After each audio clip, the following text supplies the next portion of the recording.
পরীক্ষার হলে 4 ধরনের শিক্ষার্থী। অশিক্ষিত, ম্যাডাম, আমার রুম নাম্বার খুঁজে পাচ্ছি না। কি বলছো? তোমার রোল নাম্বার কত? ম্যাডাম, আমি তো আমার রোল নাম্বার জানি না। দেখো, তোমার অ্যাডমিটে তোমার রোল নাম্বার দেওয়া আছে। ম্যাডাম, কোথায় থাকে রোল নাম্বার? দেখো, ওই নিচেরটায় দেওয়া আছে। ও ম্যাডাম, আমার রোল নাম্বার 2635। তাহলে তোমার এই রুমে সিট না। ম্যাডাম, পরীক্ষা তো শুরু হয়ে গেছে। কি করে? আমি সিট খুঁজে পাচ্ছি না, একটু দিয়েছেন না ম্যাডাম, একটু দিয়ে আসুন না ম্যাডাম। টুকলিবাজ, দেখি আশেপাশে কেউ আছে নাকি। কেউ নেই দেখছি। এবার টুকলিটাকে বের করতে হবে। পরীক্ষায় পাস আর কে ঠেকায় ভাই? কি?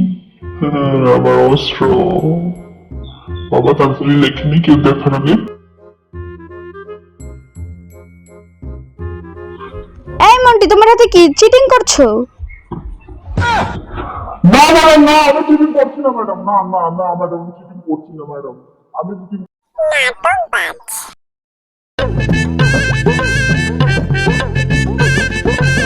কি হয়েছে চম্পা? তোমাকে যে পিছন থেকে সামনে আনলাম, তুমি এখন কিছু লিখছো না কেন? ম্যাডাম, এই তো ম্যাডাম। কি হয়েছে? তুমি কি অসুস্থ? না ম্যাডাম, না। আমার খুব শরীর খারাপ হচ্ছে ম্যাডাম। কি হলো? জল খাবে? না ম্যাডাম, না। লিখতে পারবে তো তুমি? পারবো লিখতে ম্যাডাম, পারবো।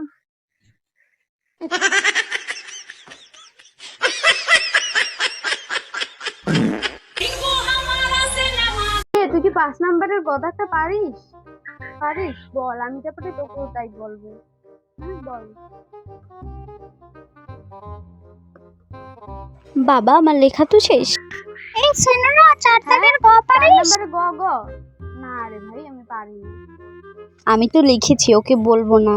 ওর থেকে নাম্বার তো বেশি আমাকেই পেতে হবে।